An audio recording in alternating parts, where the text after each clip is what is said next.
All right, we're back with Creative Collection NYC here with our special guest Zeno, the Frequency. What's good, everybody? What's happening? You were basically going over your experience in the church. How long were you in the church actually? I was raised Methodist. My grandparents raised me, and my father wasn't really there. So my grandparents raised me Methodist, which was really close to the Roman Catholic Church. So a lot of their structure is set up like the Roman Catholic Church. Like I was saying, we actually would sing songs out of a hymn book, and everyone would have to stand up, right, and sing, "Oh Father, tell me la la." Just it was wild at 8 years old, especially being a young black child because just innately we got soul. So those songs I was like tearing those songs up, right? I'm bringing all of the blackism to those songs and getting looked at crazy by other church members. But from there, it went from that to the Baptist church. In my teen years, I kind of hung around the Kojic sector, which is the Church of God in Christ, denomination for a little bit. And then I went non-denominational. That's eventually when I got connected to the mega church. But that was, I would say, set up like a it was definitely a Christian church, but they taught a lot about prosperity, and they held a lot of conferences for healing, prophetic conferences and things of that nature. And you know I ended up staying there for about 12 years in my adulthood. It's pretty long time before we actually just stepped out of that whole situation and decided to move and relocate from Michigan to California, where we are now.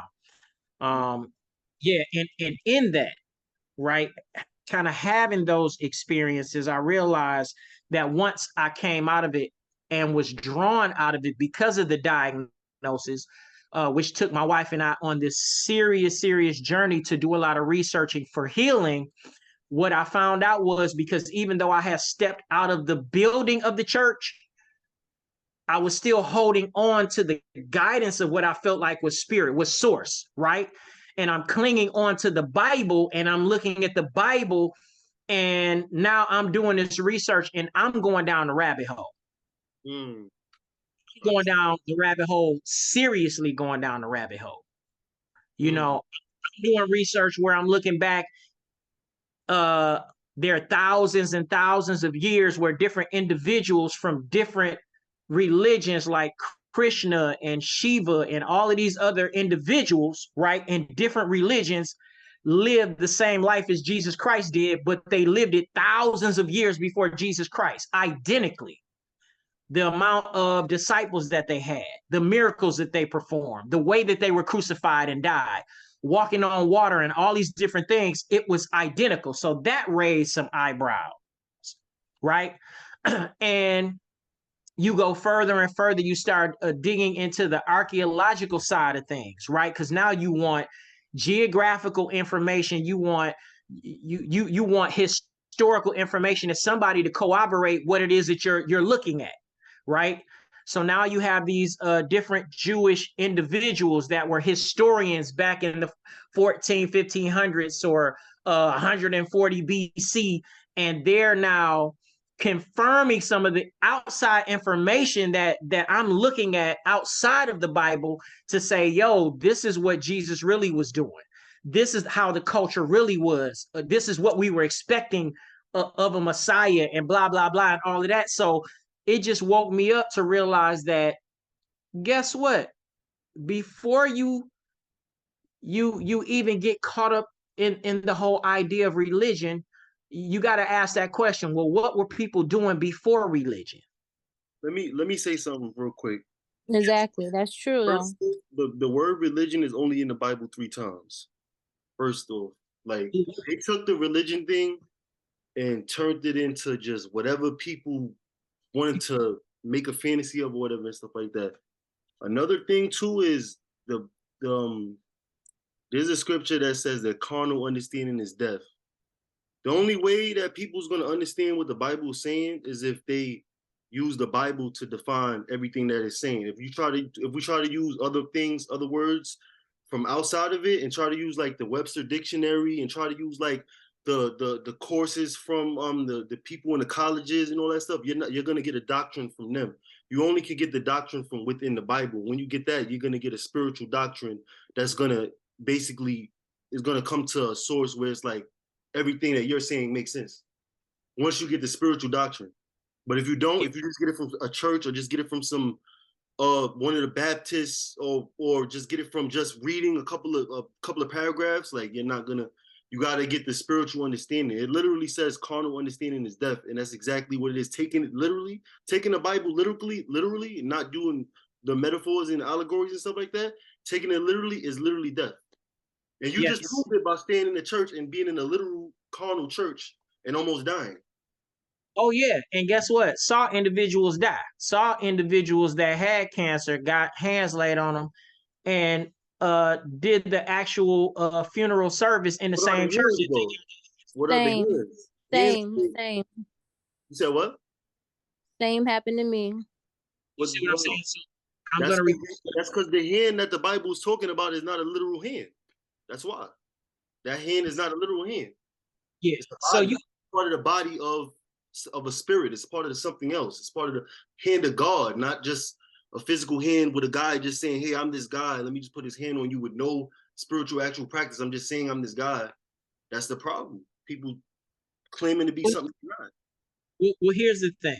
I'll get to my version of the core of this whole issue that we deal with in regards to how what I believe real relationship between source and mankind was established, and then man coming in as an interim person to then receive all of the homage, the reverence, respect, right, in place of it going to source. If we go back, the very first quote unquote religion is something called animism. Okay. And that was during the Kemetic time frame. We talking about, going back to the origin of the birthplace of life, right? And the civilization of, I'll say Egypt for the people that may not understand, but Kemet, right? Correctly being stated, Kemet. And so what we're talking about is they realized and understood that source emanated and was animated in and through everything. Okay. And so this is where we get in a lot of, and I have to speak to my Christian brothers and sisters because that's just where I came from. And spirit has put that on me, source. God has put that on me to make sure that whenever I'm speaking, I always kind of try to give a Scooby snack and a nugget to my Christian brother or sister for them to be able to raise an antenna and go, wait a minute, he just said something. Let me really look at this, right?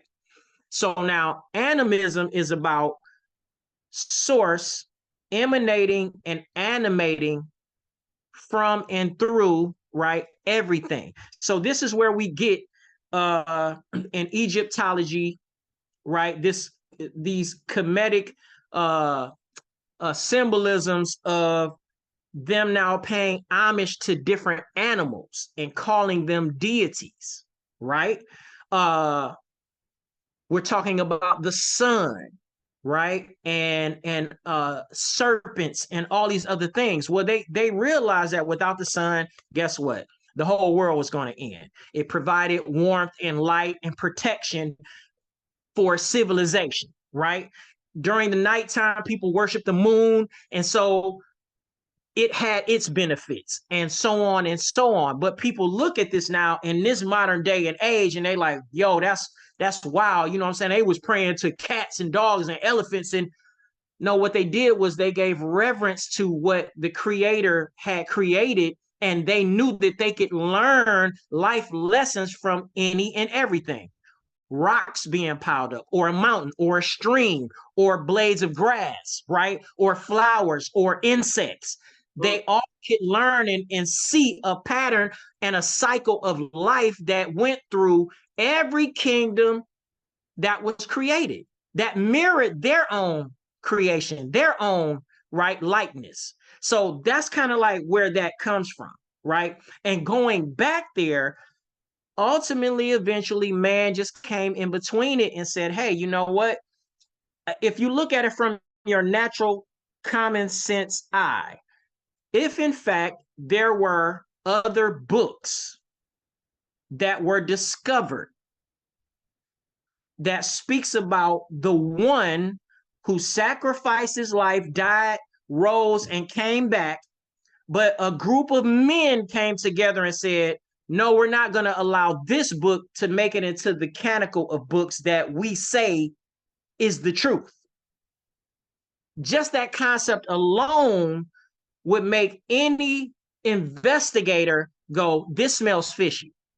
Somebody has a motive now, right? Because there's other information about the one who everyone is supposed to follow, and yet they don't want us to look at, read, and tap into that information, right?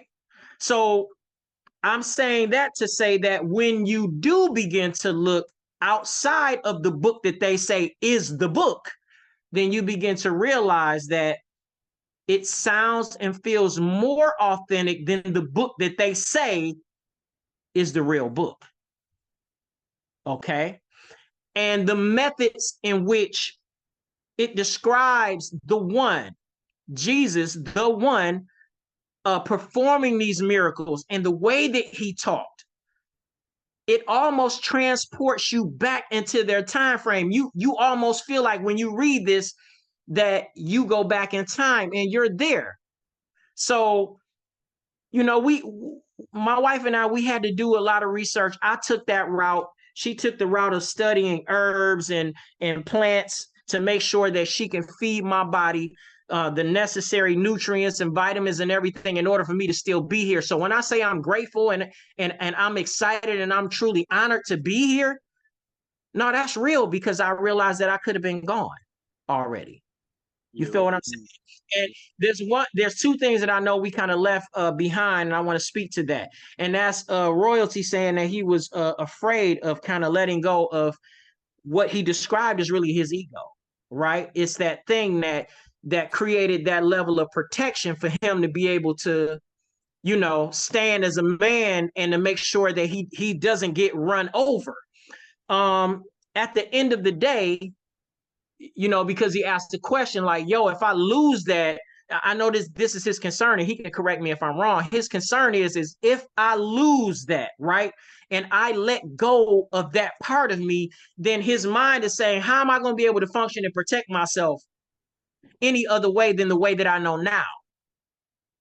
Yeah, it's a concern. I mean, that's why I say the balance has to come in, because we got to keep that warrior in us. Like, I don't really feel like I don't feel like as men we're gonna be allowed to be like, because that it's kind of not really the ego, it's more the warrior for him. Okay, I get it. I mean, I'm not gonna speak for him though, but I know I relate to what he said, so I'm speaking for me. But if he, you know, you your own man, Royalty, so yes, let me know. But it's he's from my understanding, it's the warrior. We don't want to let go of the warrior. Okay, well, you know what? Allow us to do that. I hear you. So here's let me give you an example. There's a woman who came to several of our retreats, right? And so she's been on her healing journey. She's been doing a lot. She owns her own company, and she lives in America. And since actually going on these journeys and healing herself, her company became one of the top companies in her state. Out of 100 companies, that company was number 16 as the fastest growing company in the state. Okay.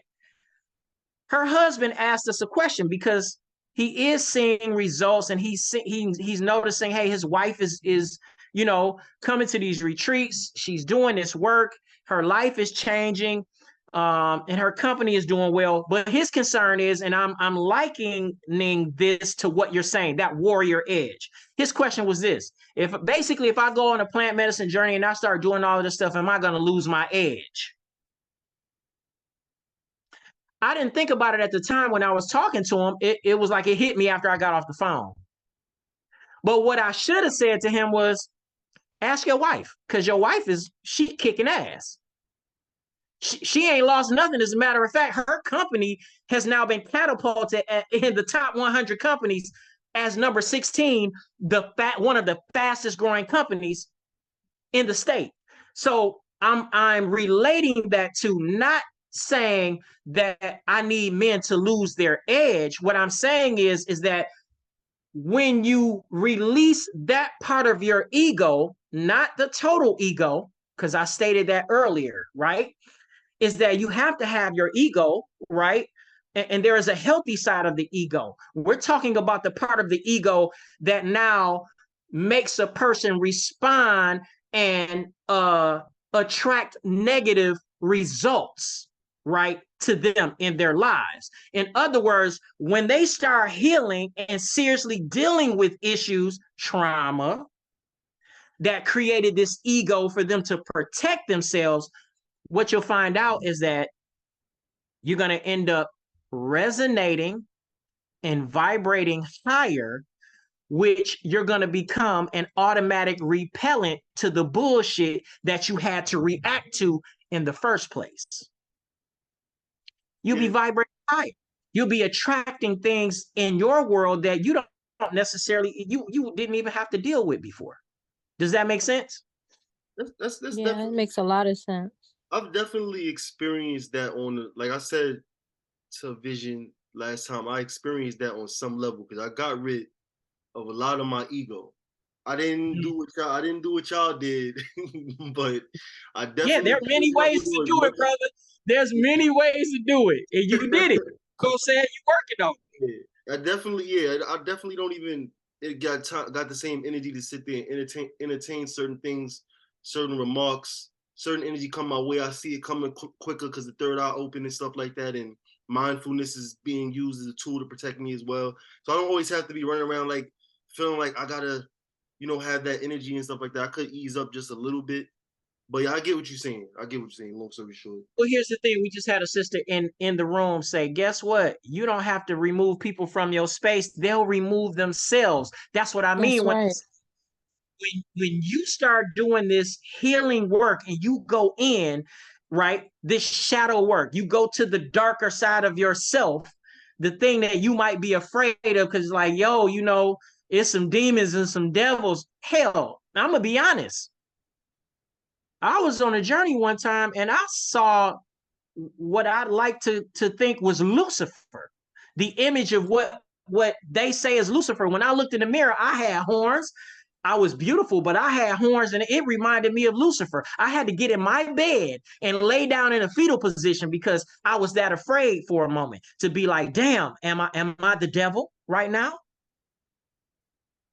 And guess what? Yes, I was. Your lower self. Your lower self. In some area of my life, what I saw when I looked in the mirror was a devil. But ask me, before that journey was over, was I hugging a wastebasket, vomiting that trauma out? That part of me, that dark shadow, that part of me, I ended up releasing in that session with the plant medicine in order for me to come out and to vibrate higher, bro. So that means that now whatever conduct that I was moving in, that I fed that demon, I cut the cords. And so now I don't have to be concerned about when I hear somebody talking a certain way, when I see somebody moving a certain way, I already know like this isn't going to work for me. You know what it is, and I like I said, on a certain level, I know because you don't have to entertain certain things. You sometimes people might say something and you say, "What he said? Oh, he's going through something." Okay, I already know what he's probably going through. You just walk right away because you already know what's going on because you understand, you enter and understand. You know what I mean? Yes. And that's a different. It's a different. It's probably a different level of it, even more when you more adamant. You're paying more attention. You're more spiritual. You got a deeper look into people's eyes, deeper look into energy, and etc. So it's going to be on a higher level. You probably see people from, like I said, further away now. You can see things coming Most from definitely. the way. Most definitely. And I'm gonna get to you, sis, in a second. I just want to read this comment. My wife actually said, anytime someone says that they're afraid, then just know that fear is always attached to the ego. We aren't born with fear. It's a learned behavior and it's played out through the ego. So that fear that most people feel right before they approach, any type of ceremony like that, or any type of retreat or plant medicine, earth medicine, they are concerned about what demon is gonna show up, because I know I've been dibbling and dabbling in some shit. Do I really want to deal with that and face it? See what I'm saying? Because that level of fear is attached to it. But know and understand that, again, if in fact, let's just add the biblical connection to this, right? If we were made in the image of God and in God's likeness, in that word, it also says that God is light. So that means that all we are is a reflection of God. Okay? And Absolutely. now That's I exactly know what the Bible is talking about. That's all the Bible is talking about. there it is. But now here it is. I know this to be true, not something that I just read or heard from going on a much deeper, more powerful, right, medicine, that I became one with source. And I became source. And it was a reflection of light. It was light. I became light. I experienced the feelings of nirvana and paradise and bliss all at the same time. Agape love. And I also experienced the nothingness, that darkness that's terrifying. It feels like the analogy I just received, Spirit gave it to me about a week ago, was, that nothingness and that feeling of terror that you felt is, imagine yourself deep sea diving in the ocean and you just, right, releasing with no gravitational, right, foundation at all, and you're just floating in darkness. That's scary as hell.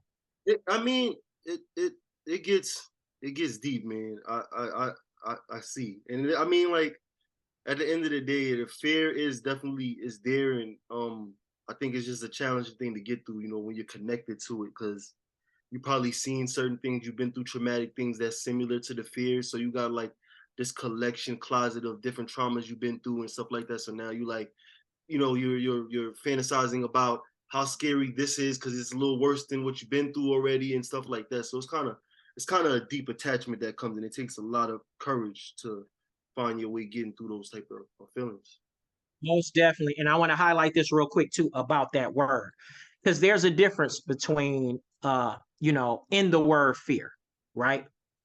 There's the spirit of fear, and then there is fear relative to reverence, right? Relative to having honor and moving in fear that way.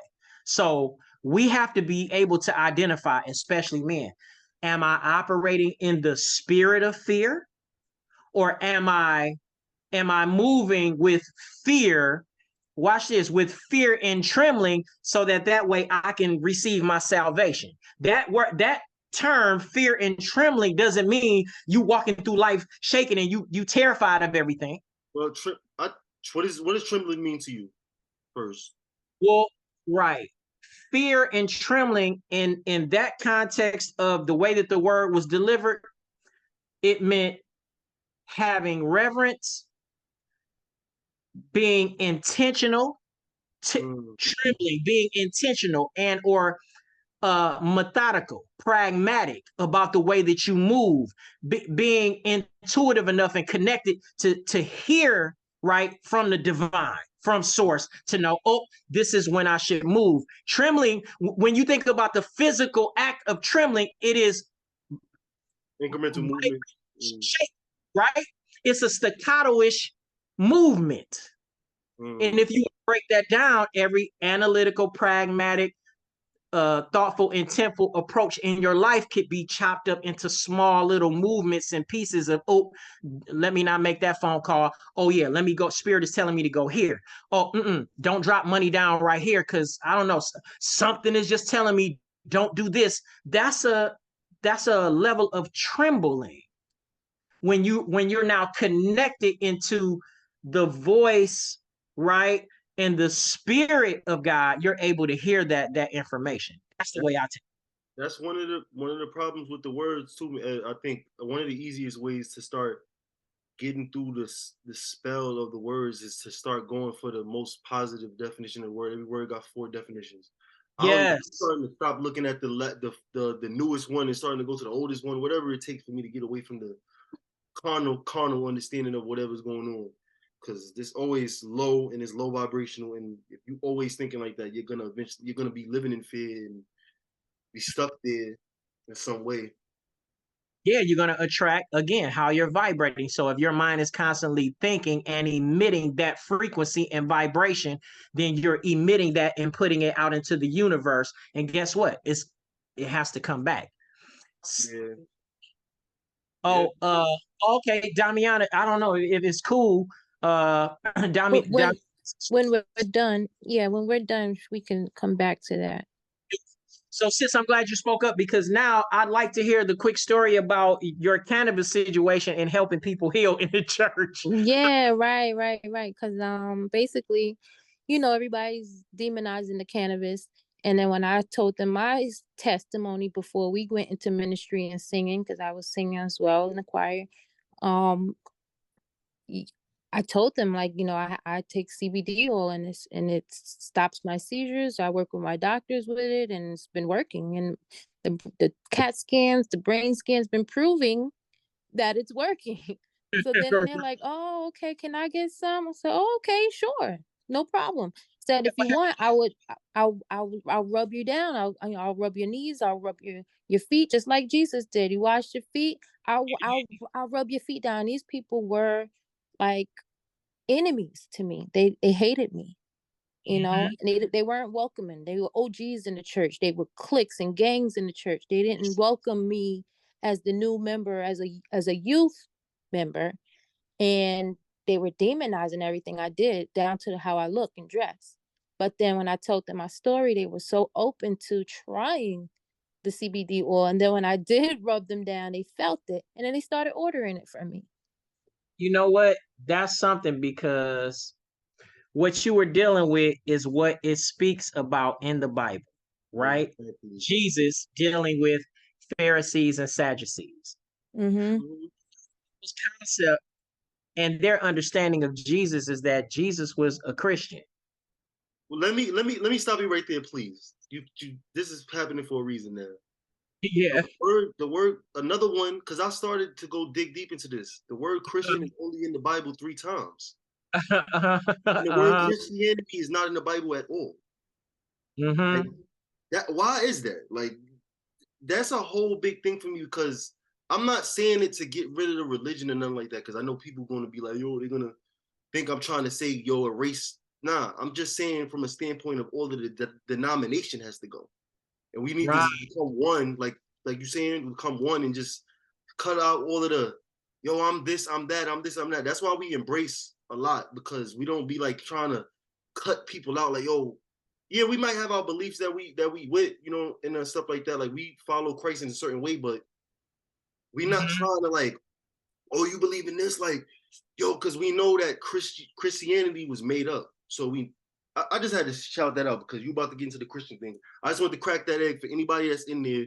Google it and see. You'll see that the word Christian is only in the Bible 3 times. You keep going. Well, you know what? I like to always lean on the bigger, the bigger billboard. Okay. The bigger billboard is that Jesus was the blueprint. And Jesus was the one who said, follow me.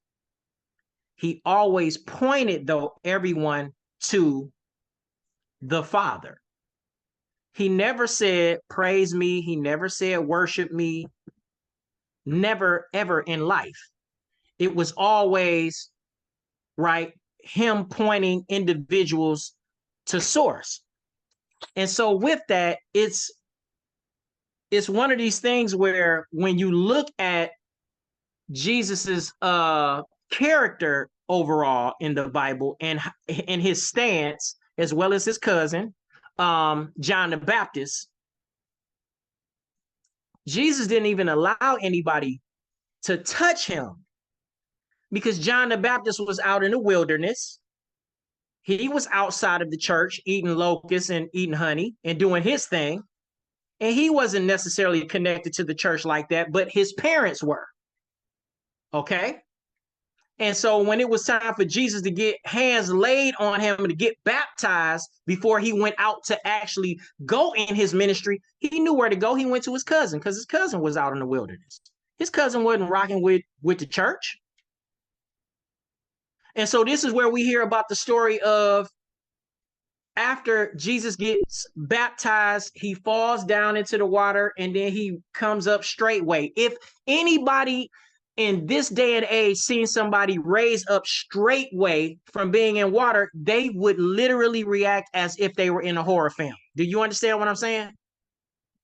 Well, it's the thing of taking it literal too. But So Jesus was the last physical baptizing. After that, you was getting baptized just from Jesus speaking parables.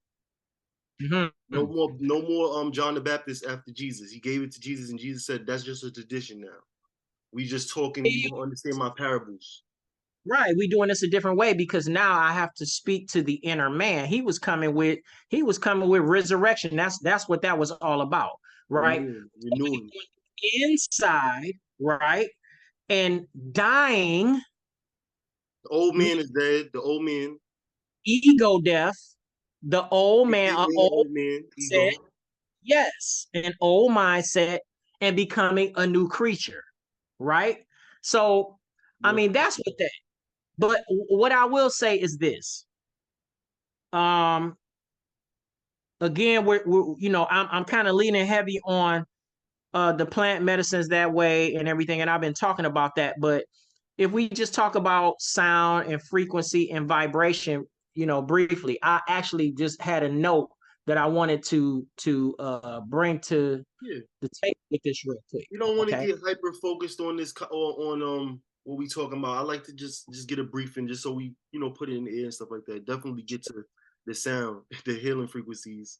We all know that the scriptures say, well, I don't know if we all know, but in the scriptures it does definitely make a reference to herbs being for the healing of the nations. Of course. Right? Yep. Herbs are what? Plants. If we dig into Revelations even more, there's a description of, I believe John is given a description of what he's seen, right? A description of heaven. And he's talking about the tree of life being in the middle of the street with rivers on the side of the street. And he's talking about this where he says it's the healing, the herbs are for the healing of the nations. So my whole thing is that if someone has a real serious problem with it, again, God is the one who created it. God is the one who said it was going to be healing for the nations. And I'm here because of it. Yeah. Right. And and he said the streets are gonna be paved with gold and gemstones too. Don't forget that, because people be trying to demonize these gemstones and crystals and these natural stones. And that's already written that's what heaven's gonna look like. Crystals. Third eye. Cognitive dissonance. We got taught this. We got taught something, and it got drilled down our head. And now you're seeing things that conflict with it, to your understanding, to what you were taught and what was forced down your head. And now you have cognitive dissonance, and you don't want to. It's almost similar to the ego thing, where you don't want to really let it go because your ego has taught you how to deal with trauma.